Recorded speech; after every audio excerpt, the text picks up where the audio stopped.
Dear students, I wish you a very good day. We can see the topic, a mythological approach to the study of Shakespeare's plays today. It can be called myth criticism also. The mythological criticism focuses on the relationship of literary art, the relationship between literary work with some very deep chord in human nature. There are some musical notes in human nature. It can be called the inner spirit of human nature. So, the critic wants to bring out the relationship between the literary work and the inner spirit in human nature.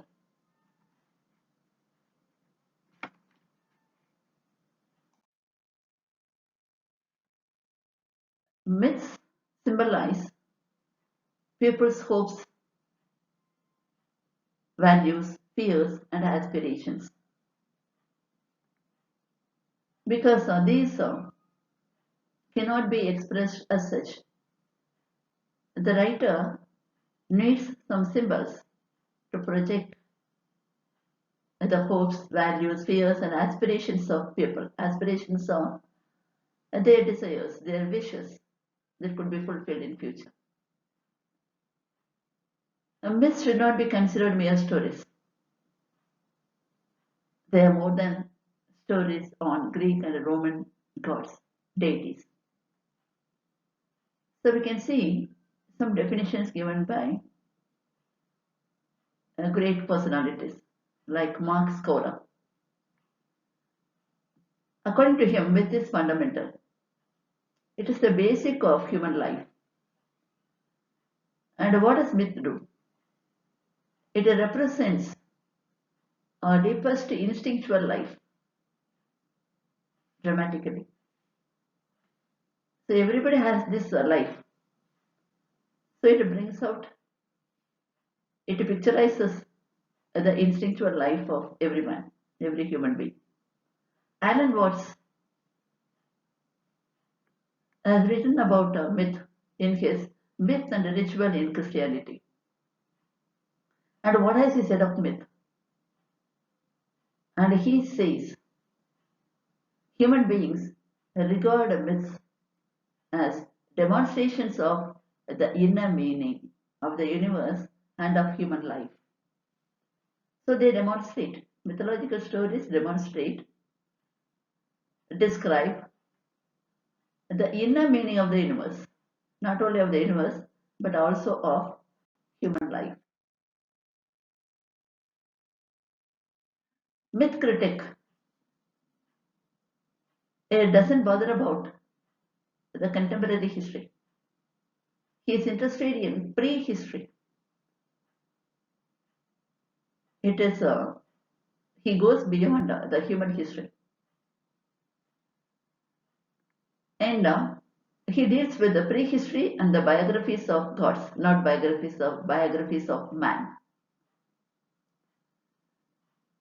He probes into the inner spirit. So he goes deep into the inner spirit. This inner spirit gives vitality, strength, energy to the work, to his work, to the work of the author. And he touches upon the inner spirit because this inner spirit gives the enduring appeal to the work. The work is very attractive and the work has its own appeal to the readers down the ages. And he touches upon the inner spirit and he expresses the inner spirit in the work. And the myth critic can see the work holistically, the whole of the work, because according to him, the literary work is the manifestation of the vitalizing and integrative forces. Vitalizing forces the forces that could give life to the people. And integrative forces, these forces could integrate people irrespective of their religion, their caste, color, creed. It has a power to unite people. So he expresses these vitalizing and integrative forces that are found in the depth of human beings' collective psyche. Because these forces are shared by all the people across the ages, across the geographical barriers, because they are shared by all the people. I think Jung calls it collective unconscious. So we can see the magical power of mythology. That's why it has its hold upon people. Because mythology has its binding force. It can bind people together. It can draw people towards it across the globe and across the ages. It has its own flavor. It has its magnetic power to attract people. Shakespeare was very greatly influenced by mythology and literature. So we come across a lot of allusions, mythological allusions in Shakespeare's plays. He used the myths in such a manner to suit the culture of Elizabethan England. The myths express human culture in general, but Shakespeare focused on the culture of Elizabethan England.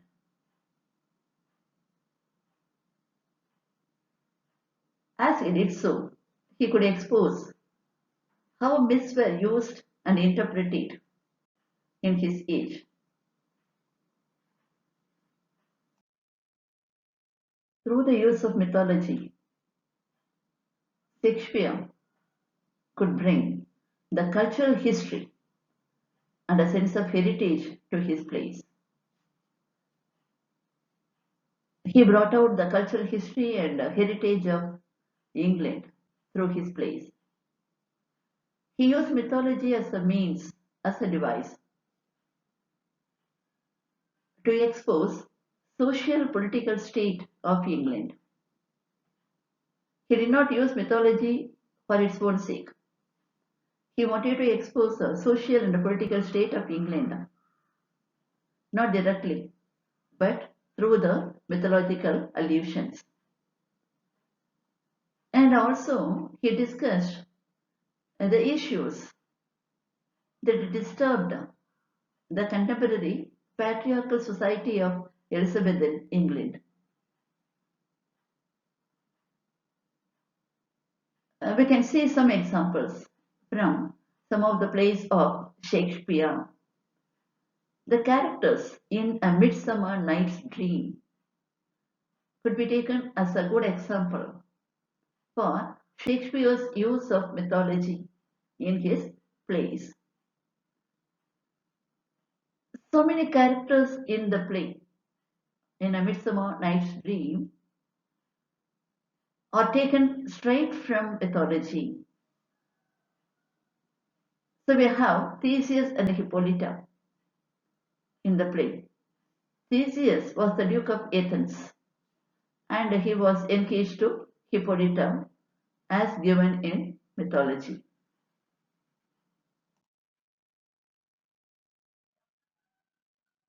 In mythology, Hippolyta is the daughter of Ares, the god of war,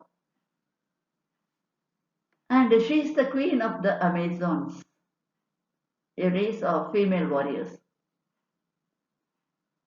As she was the queen, Hippolyta was seen as the strongest of the Amazons, and she was a fierce warrior. Hers could be taken as a replica of Queen Elizabeth I, the powerful monarch of England during the age of Shakespeare. Shakespeare took Ovid's text Metamorphoses to give mythological allusions to his plays. He made use of Ovid's text Metamorphoses for mythological allusions in most of his plays. So we could see the tale of Apollo and Daphne used in Titus Andronicus. The story of Dido and Aeneas can be found in Antony and Cleopatra. These works are Roman, but they are quite relevant to Elizabethan England. Shakespeare made use of the interest of English people in classical education during his age. There was a widespread interest in classical learning in the 16th century, in Shakespeare's age. And people had their own interest in mythology. And Shakespeare used the mythology to point out the flaws, the drawbacks in England's patriarchal society in his plays.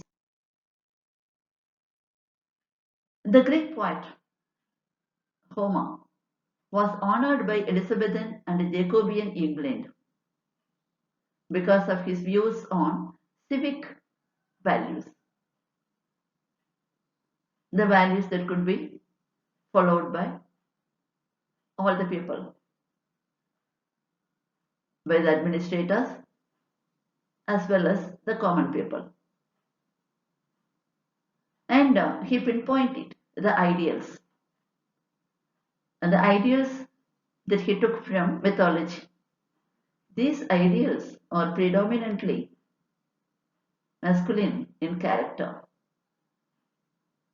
because Shakespeare's age was a man-centered society. The Greco-Roman tale of Apollo and Daphne is one of love and loss.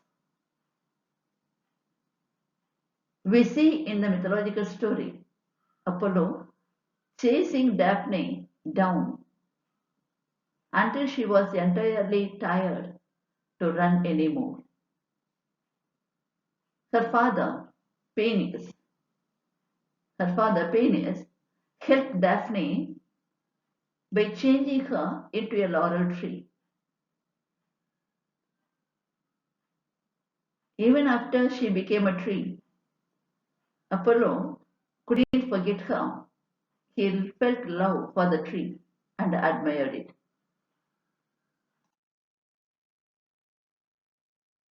Apollo and Daphne are reflected in Shakespeare's Troilus and Cressida.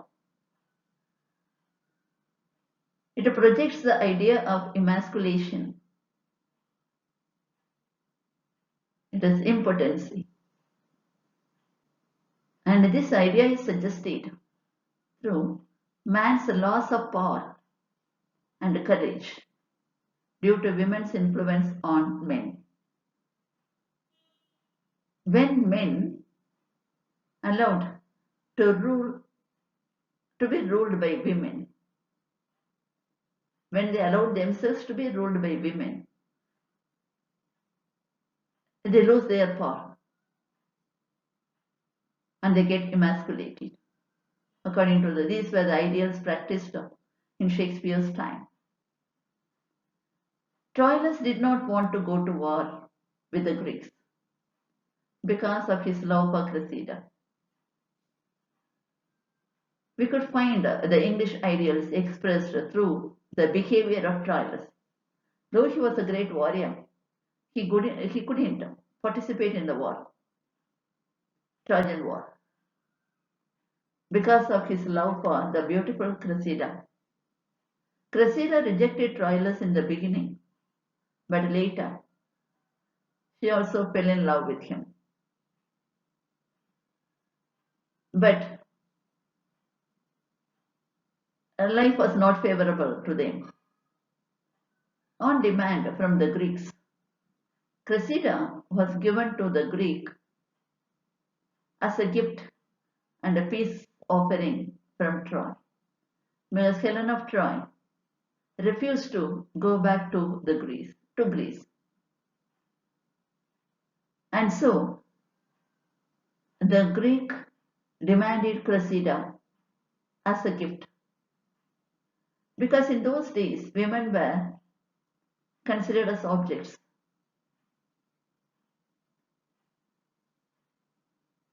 Even some husbands in Elizabethan age gave away their wives, gave away their wives for prostitution to gain money. So no wonder that Cressida was given to the Greek. Cressida was not happy about it. She went to Greece reluctantly. Though the play dealt with the romance, Shakespeare presented English men and women through those characters. Elizabethan women followed the conventions of a patriarchal society, and they maintained the feminized role of complete obedience, silence, and chastity. Even in his age, in Shakespeare's age, some women cuckolded their husbands or lovers. They were not loyal to their husbands or lovers. Their infidelity would make the lover or husband powerless and even impotent.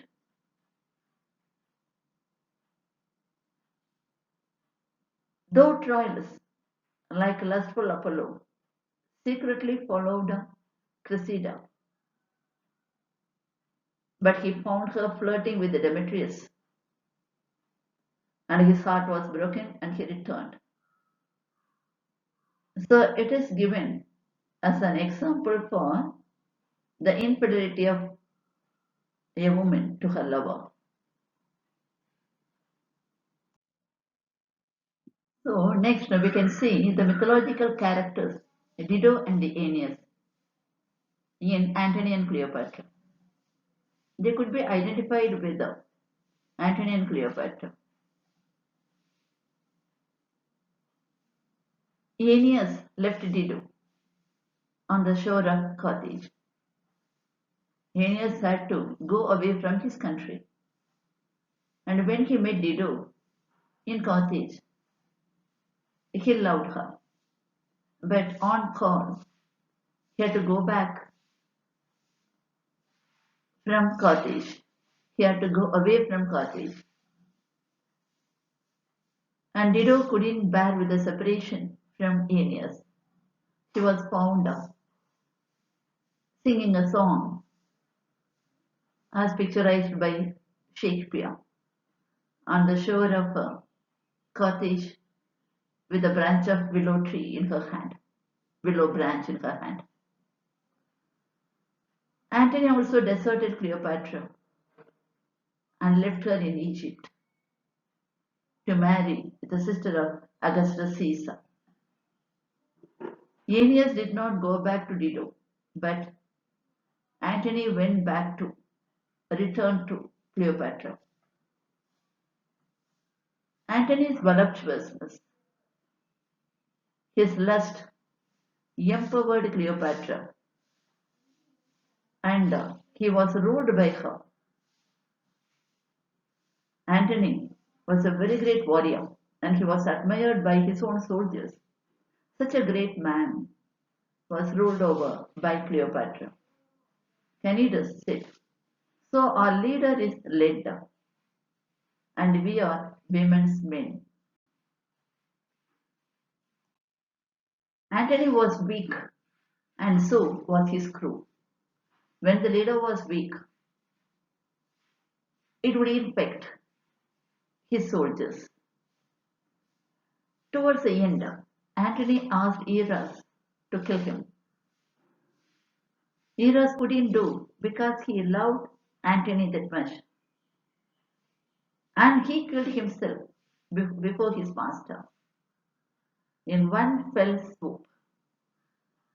Eros was strong enough to kill himself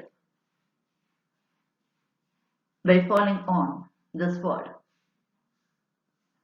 Antony was so weak that he couldn't penetrate himself with his sword. He missed the point. When he fell upon his sword, he missed it. Because he lacked power, he became weak. Because of the spell of Cleopatra. He was under the spell of Cleopatra's beauty. It suggests emasculation.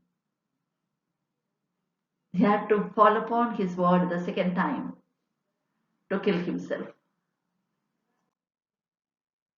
When we analyze each of these plays, with reference to the mythology and the social issues of Shakespeare's age, we can understand that Shakespeare did not agree with the patriarchal structure prevailing in his age. Shakespeare's plays are memorable not because of mythological allusions he introduced in his plays, but because of his character delineation. They come alive before us because of the depiction of characters in his plays. And they have got perennial interest for readers and viewers because his discussion, Shakespeare's discussion of social and political issues of his days, which could be found in the following ages also. So he made use of mythological allusions to portray his England, the England of his days, through his plays. I hope you have understood the topic. I wish you good luck. Thank you.